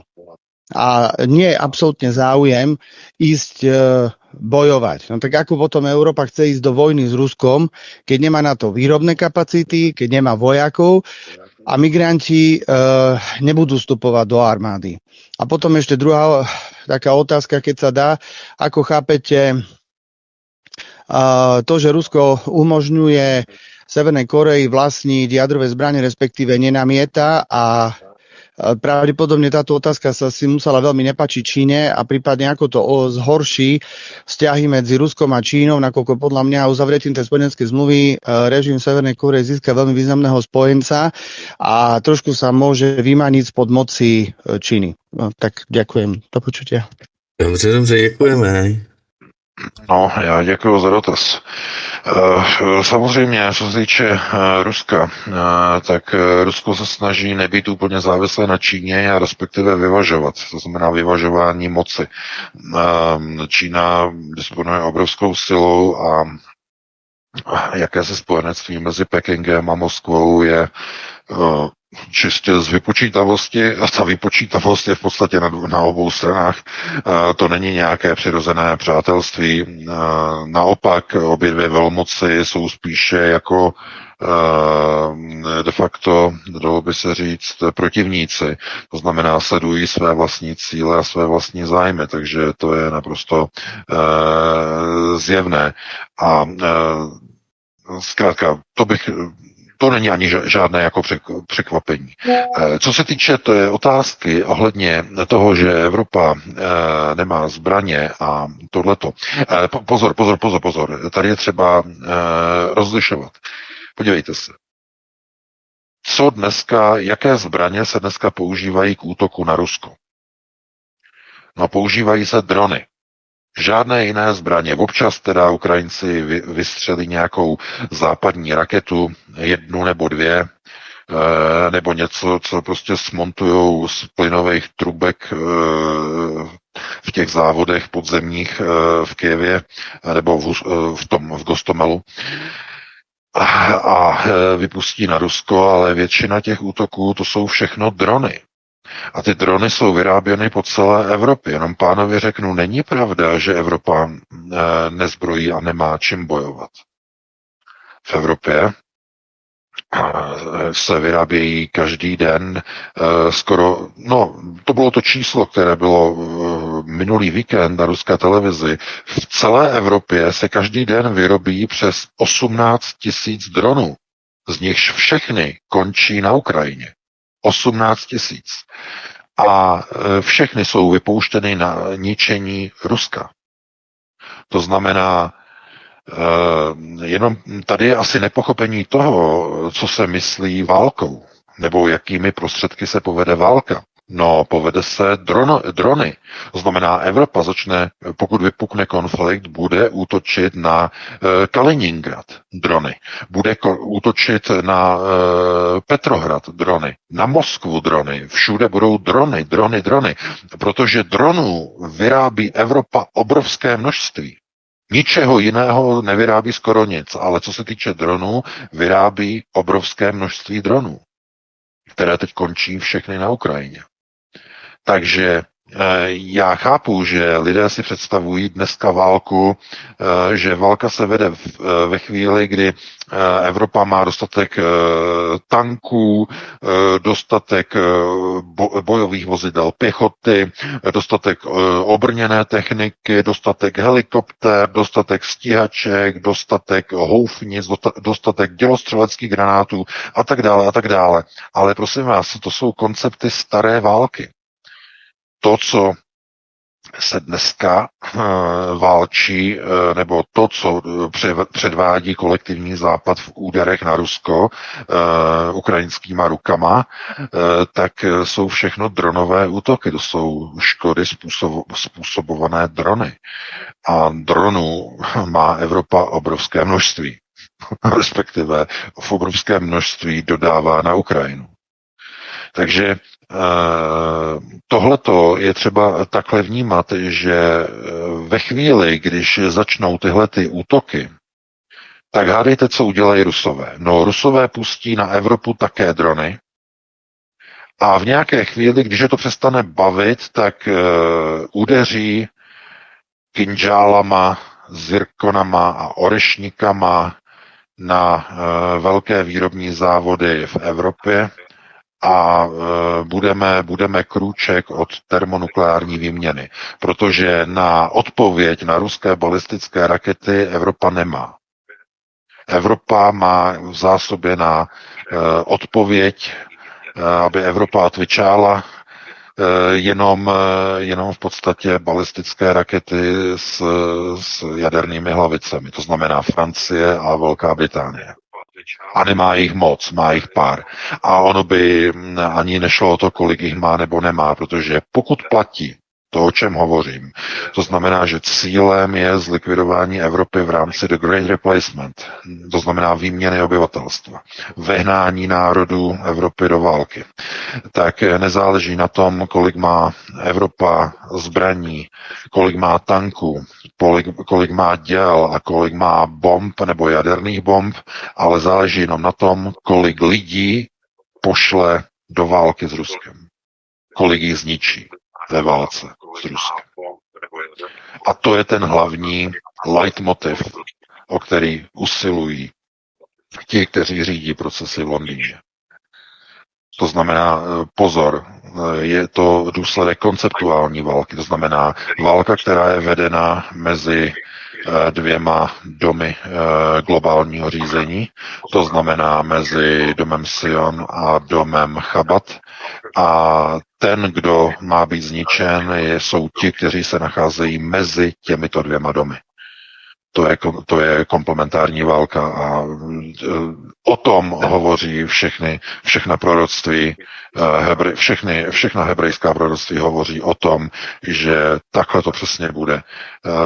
Válka mezi Evropou a Ruskem, to znamená Gog Magog zaútočí na Evropu a tak dále, že k tomu dojde ve chvíli, kdy Evropa bude zaplavena muslimy. Ve chvíli, kdy bude Evropa zaplavena islamisty, v tom okamžiku dojde k té válce, která je předpovídaná. A podívejte se, ono se to děje. Do Evropy míří další desítky tisíc migrantů z rovníkové Afriky.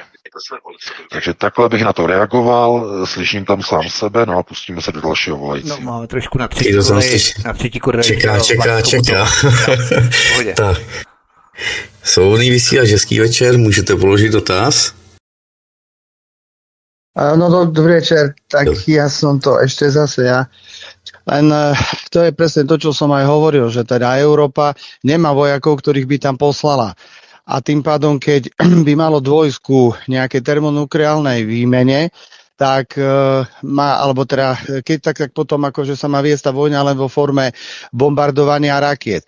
Navyše podľa mňa krajiny ako Slovensko, Bulharsko, ono v podstate napríklad aj Česká republika, tu bola Veľká Morava a Rusi k tomu majú istý sentiment. Myslím si, že to nie je pravdepodobné, že by išli predovšetkým tou cestou, že by išli bombardovať teda krajiny, ktoré sú do istej miery kultúrne a nábožensky s nimi spriaznené.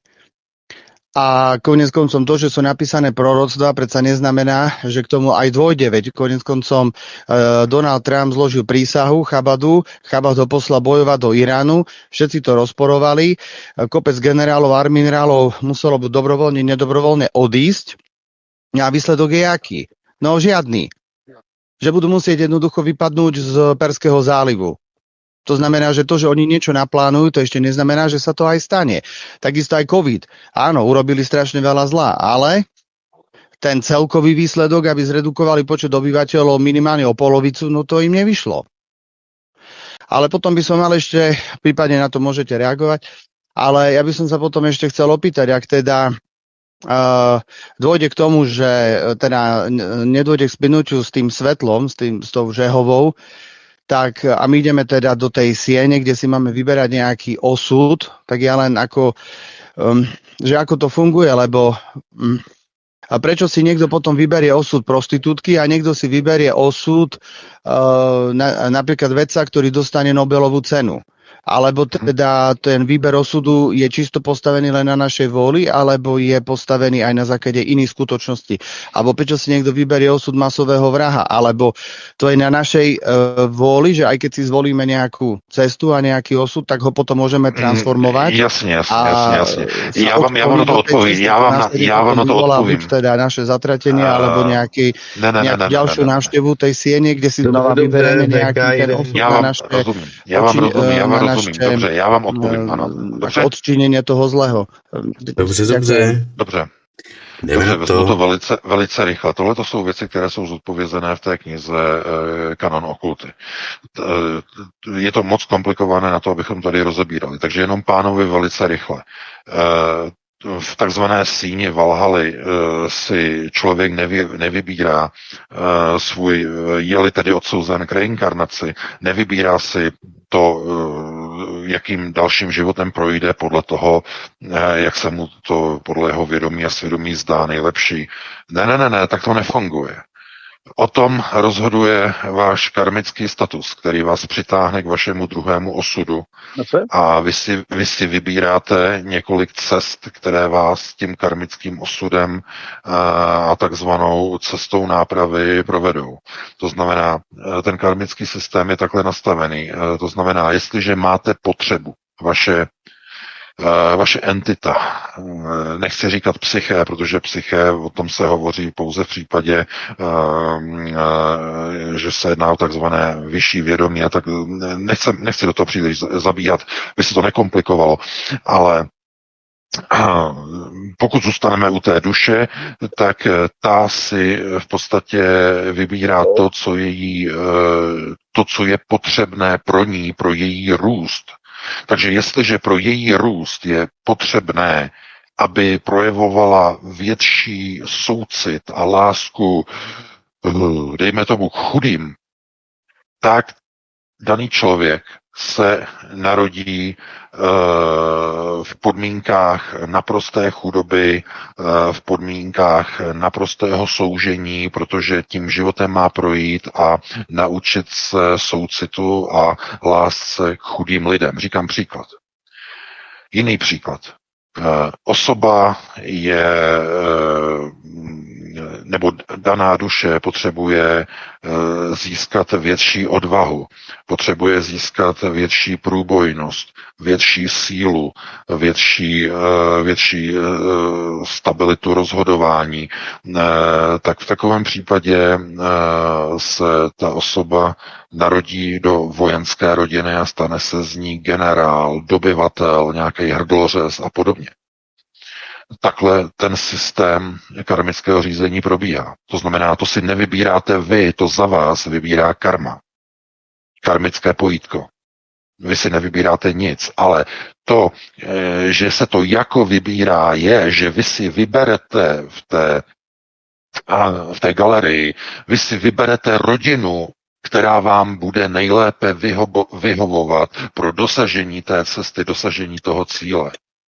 To znamená, dostanete nabídku třeba 12 nebo 15 různých rodin v různých zemích, v různých časových iteracích, na různých planetách, různě umístěných ve vesmíru, v projektovaném vesmíru. To znamená, jednou se narodíte, dejme tomu, ve Španělsku na planetě Zemi v 16. století. Po druhé se narodíte na Alpha Centauri, na jedné z planet a žijete tam prostě život nějakého výzkumného vědce. Poté se narodíte zase někde jinde a narodíte se na sklonku poslední doby ledové zase u nás na naší planetě. To znamená, je třeba se na to dívat tak, že projekce jsou vždycky stanovené tak pro danou osobu nebo danou duši, kterou zrovna potřebuje ta osoba si projít. A pokud mluvíme o osobě, je to tak jako nejlepší mluvit o osobě, nejedná se o osobu jako fyzické tělo, ale jako o duši, ale mluvme tedy v té rovině jakoby osoby, jako si představíte osobu, že by si někde něco vybírala. V podstatě si vybírá cestu, ale nevybírá si cíl.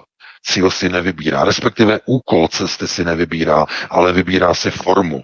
To znamená, vybere si, jestli to bude takhle, jestli to bude tahle rodina, tamhle ta rodina, bude to tohle časové období, jiné časové období, tahle ta planeta, tamhle ta planeta.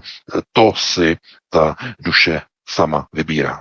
Takže abyste tomu rozuměli, já vím, že je v tom prostě trošku zmatek, trošku chaos, ale skutečnost je taková, že pokud nedojde ke splynutí s Žehovou, pokud nedojdete ke spasení, to znamená nesplynete se světlem po své smrti a jste odsouzeni k reinkarnaci, tak projdete právě do této galerie, kde vaše karmické pojítko vás předurčí k nějaké cestě v nějaké roli a vy si vyberete rodinu, ve které rodině tu roli budete plnit. Takže takhle bych na to odpověděl, no a pustíme se do dalšího volající. Je připojen. Svobodný vysílač, hezký večer, můžete položit dotaz. No, dobrý večer, ten dáž, že jsem se volal, odkud funguje. Já jsem se chtěl jenom zeptat ohledně vlastně toho, dá se říct, Ježíše Krista. Jestli bychom se teda měli stotožňovat vlastně s tím, aby jsme byli ukřižováni, obřezáváni, podřezáváni a košerováni, protože mně připadne, že vlastně celá Bible je jenom zbraň manipulační, vytvořená Židy, aby nás na ten kříž dostali, mohli obětovat krev naši podzemnímu bohu Jahvemu, který krev potřebuje a vždy žádá.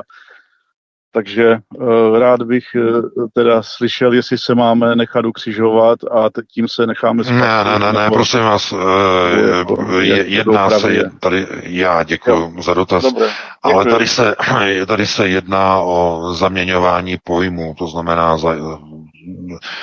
přece víra v Krista není nic o tom, že se člověk musí nechat ukřižovávat, ani o tom, že si prostě ubližuje a nějaké sebetrýznění nebo nějaké obřezávání a podobně. To prosím vás, to je jako motání, nezlobte se, 5. přes 9. Jo? Víra v Ježíše Krista je víra ve spasení a osvobození se od věčného a nekonečného reinkarnování do dalších útrpných životů, které žijeme. To je ten hlavní cíl.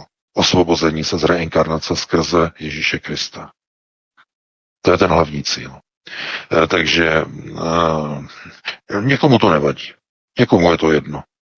Někomu je jedno, jestli bude reinkarnován a bude v příštím životě třeba nějakým vědcem, který bude mít krásný život a zažije strašné utrpení, protože přijde o rodinu a přijde o děti a zažije strádání, ale bude slavný a bude mít peníze a podobně. To znamená, projde si nějakou zkušeností.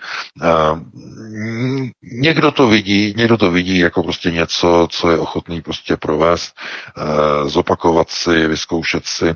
Mimochodem je mnoho duší, je mnoho entit, které po tisících a milionech reinkarnacích v podstatě propadají v jednotlivých inkarnacích více a více zlu, až nakonec se stávají stělesněním zla a jejich duše se mění v démonické struktury.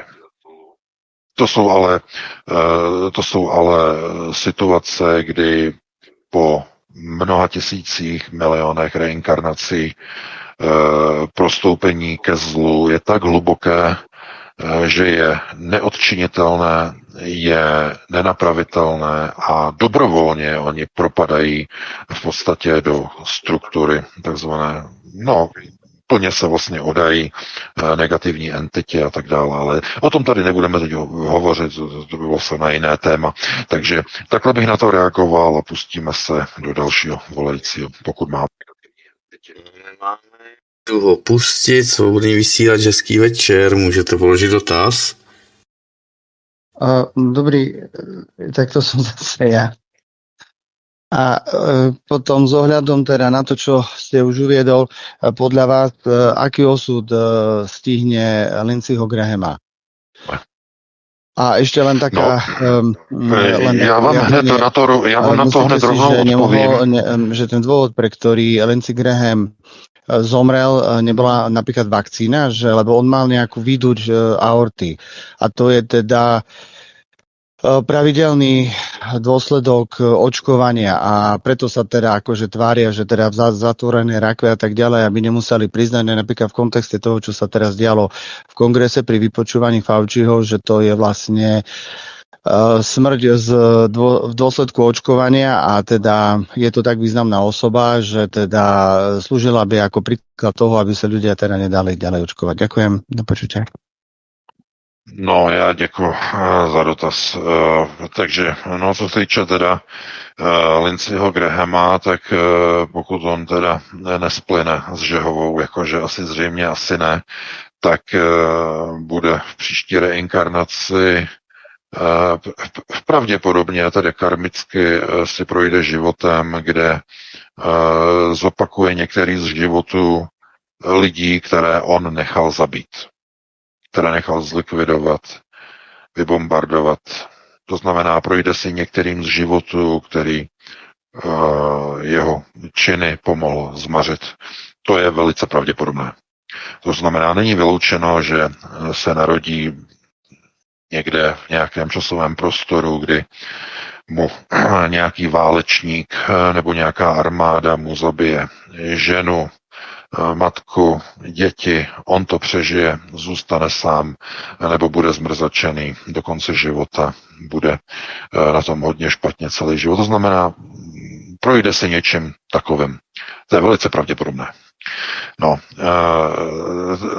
ten druhý dotaz, co se týče očkování, vakcinace, podívejte se, já jsem přesvědčený o tom, že on, jak byl na té návštěvě v Kyjevě, tak tam se prostě něco stalo, tam se něco odehrálo. A jestli na něho spadla ruská bomba, ruská raketa, nebo něco se stalo a on zemřel prostě někde, prostě tam navštěvoval tu fabriku, on se tam nechal fotit s těma dronama zrovna v ten den, když tam Rusové tu fabriku bombardovali. Nikdo tu rakev neviděl otevřenou, je možné, že se jedná o ostatky rozmláceného ruskou raketou roztrhaného Lindseyho Grahama. Není to vyloučené. Prostě zařval při návštěvě Ukrajiny a protože by to byl obrovský skandál, že Ukrajina ho nedokázala ochránit, že Rusům se podařilo zlikvidovat Lindseyho Grahama, tak to udělali tak, jako že nejprve odletěl do Spojených států a potom večer se mu udělalo špatně a zemřel. Časově to dokonce ani neodpovídá, protože se ukázalo, že cesta do Spojených států trvá nějakých 12 hodin, cesta vlakem z Ukrajiny taky nějakých, prostě kolik hodin se to spočítalo, kolik to je. No a když to analytici počítali ty hodiny, tak se ukázalo, že on vlastně v podstatě, že to bylo prostě celé podezřelé, že vlastně to oznámení toho, že jako zemřel, tohleto, jako že časově jak prostě nevycházelo, že to nesouhlasilo. Zkrátka, že se to nedalo prostě stihnout takhle rychle na to oznámení a na ten odlet. Jako kdyby byl skutečný ten odlet a kdyby ten odjezd byl skutečný a skutečně jako by měl odjet nejprve vlakem z Kyjeva do Varšavy a z Varšavy potom letecky zpátky do Washingtonu. Je tam mnoho u toho otazníků, velmi mnoho otazníků. A tím, že oni Američani mimochodem rakve často neotevírají, to je zase další věc, aby se to dalo na pravou míru, že to není úplně tak, že by vždycky měli otevřenou rakev. Američané nemají často otevřené rakve, protože u protestantů se není zvyk otevírat rakve. U katolíků ano, katolíci mají vždycky rakev otevřenou, protestanti to nedělají, velmi často to nedělají. Některé baptistické skupiny mají otevřenou rakev, některé to odmítají. To znamená, musíte do toho brát i tu otázku toho, že ve Spojených státech až na nějaké malé výjimky, třeba v New Yorku, nebo ve Washingtonu, kde jsou malé katolické kongregace, tak to jsou jenom výjimky. Celé Spojené státy jsou tvrdě, brutálně protestantské. Tam je protestantství. Jo? Takže pozor, nezaměňovat to. Tam jsou jiné zvyky, jiné liturgie, tak není to tak úplně zcela jednoznačné. Takže takhle bych na to odpověděl, no a pustíme se do dalšího volajícího, který bude úplně poslední. Jo, máme 21:00, tak zatím nikdo nevolá, tak to můžeme, teda 22:00. Tak to odpískáme. Tak to můžeme. Dobře, tak v pořádě. Takže já se s váma loučím, doufám, že se vám to líbilo, že to nebylo moc negativní, loučím se s tebou, Vítku, s tebou, Martine, díky za pěkný písničky, no a se všemi našimi posluchači, že jo. Doufám teda, že jste si z toho něco odnesli, no a příští týden v pátek opět po 19:45 přineseme další témata z domova i ze světa. No, užijte si samozřejmě dovolené, užijte si krásné teplé dny, že jo, když bude teplo, tak ať je teplo, a když bude pršet, tak ať prší. No a my se uslyšíme opět za týden a pro tuto chvíli já vám přeji buď teda krásný pěkný večer, anebo dobrou noc. Já se s tebou taky loučím, VK, mě se moc hezky, s tebou, Martine, všechno to proběhlo perfektně, nebo téměř perfektně. A samozřejmě s vámi, milí posluchači, moc vám děkujeme za vaše telefonáty, za vaši přízeň. Ještě se chci omluvit závěrem za umístění na kanálu Odyssey, kdy minulý týden došlo k problémům s renderováním, procesováním videa a nebylo to akt naší lenosti, nebo řekněme znak nějakého známky flákačství nebo něco podobného. Bohužel tam došlo k tomu, že se video stále procesovalo, renderovalo a objevilo se potom na Odyssey až zhruba za 2 hodiny po vysílání, myslím. Já jsem to tam nechal na noc, asi po hodině, protože už jsem neměl jednak nervy, jednak ani energii, protože jsem v tu dobu byl na nohou od zhruba 4 hodin ráno a nechal jsem to tam na noc s tím, že to v sobotu ráno znovu nahraji a videa už jsem se zbudil někdy v 5 hodin a v sobotu ráno už to tam bylo, takže nevím, kde se tam přesně umístilo na Odyssey. Každopádně aspoň se to tam umístilo, doufejme, že dnes už to bude v pohodě, že to byla nějaká, řekněme, přechodná chyba, přechodný bug, kterým se podařilo opravit. Takže to je všechno, mějte se moc hezky, dobrý večer, případně dobrou noc. Tak, nebyl jsi sám, mě to taky dělal minulý víkend problémy a docela dost velký, no. Až přes noc se to nahrálo někdy nad ránem, já jsem nechal zapnutý počítač, jak jsem odpadl. Takže to zkrátka někdy to neovlivníme. Prosíme, pomožte nám s propagací kanálu Studia Tapin Rádio Svobodného vysílače CS. Pokud Pokud se vám tento nebo jiné pořady na tomto kanále líbí, klikněte na vaší obrazovce na tlačítko s nápisem sdílet a vyberte sociální síť, na kterou pořad nasdílíte. Jde o pouhých pár desítek sekund vašeho času. Děkujeme.